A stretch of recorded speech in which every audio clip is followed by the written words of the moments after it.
and we spoke about the expansion of communist control in the Eastern Europe, where it was that particular aspect of them having the Eastern Bloc, trying to get countries, trying to add more to the satellite states, and trying to see to it that it aggressively expands and rapidly tries to get as many countries as humanly possible. Now, we did say that there's going to be one facet in particular that is going to happen tied to that particular bloc that we refer to as the Eastern Bloc, which Churchill will blatantly call something else, which we refer to as a figurative kind of term. What did Churchill call the Eastern Bloc that therefore divided in East from West? Iron Curtain. And how best can one define Iron Curtain? Let's hear it tomorrow. Iron Curtain?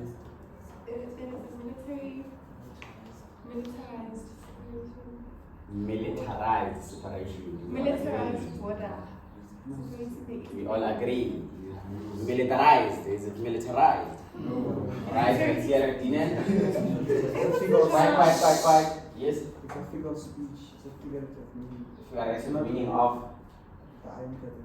What does it figuratively mean? It was the separation of Europe. It was the separation of Europe. The ideologies. Based on the ideology. Okay? We'll come to that one. Let's hear it here. Yes, let's hear it. Timberlake.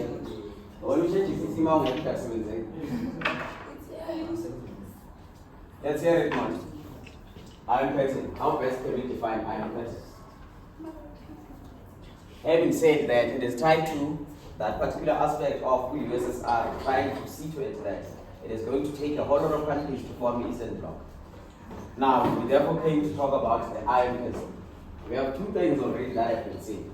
There's one that says it is a militarized border, and there's one that says it is a figurative border, which is a division between the East and West, which means a division from communistic states in the East and capitalistic states that find themselves existing along the peripheral of that particular Eastern Bloc. So, Iron Curtain, how best can we define Iron Curtain mortar? Think of some. Anyone? It is? You repeat, you are saying it's a border. The fact of the matter is, when it comes to Iron Curtain, understand one thing. It was under a certain circumstance that Winston Churchill actually says those words. And it is under the particular aspect of the communist governments that were established in Poland, Hungary, Czechoslovakia, Yugoslavia, Albania, Bulgaria, and East Germany, wherein these places were not going to hold any elections, as expected under a democratic leadership.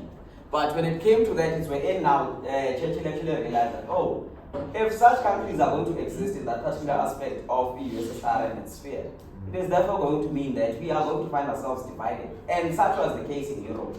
Because some of these countries, or a whole lot of these countries, as a matter of fact, all of these countries exist in this particular continent that we refer to as Europe. Right? And when it comes to the eastern part, it's not the western part of the USSR. A fragment of that particular place is falling under what we refer to as the continent of Europe. That's number one. And in this instance, when you speak of it falling under Europe, the countries that are going to fall to communism are also going to form part of the continent that is Europe, which will be divided into two. There's going to be the eastern part that belongs to the USSR. Those countries that are under that particular eastern sphere will now use the communism. Wherein on the other hand, or on the other side of Europe, the same continent, it is going to find itself being divided into. That's why we are therefore going to speak of this figurative division, which we refer to as the Iron Curtain. So when it came to that, it is because they were looking at what Stalin was doing. Taking over countries in the Eastern Bloc, that therefore separates Europe into two. Are we together? Any questions? What, the Iron Curtain? From one person to another, it might differ. But for me, I best define it as it's that block that basically says 30 minutes late, 33 minutes late, and off that. When it comes to the Iron Curtain, it is therefore going to be referred to as that imaginary line. It's an imaginary line that will divide the eastern spheres that so much is fall under communism from the western spheres that are going to fall under capitalism.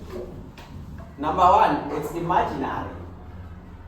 That's why we are saying this was figurative from this particular individual, that is Winston Churchill when he says it. Because it is not buried. You need to imagine the line. How then do you imagine the line? You are going to look at the countries that fall under communism. They all align next to the USSR. They are right in front of the USSR, dividing it from its opponents or its enemies at this point. So when you speak of the imaginary line, it is never going to cut across Europe.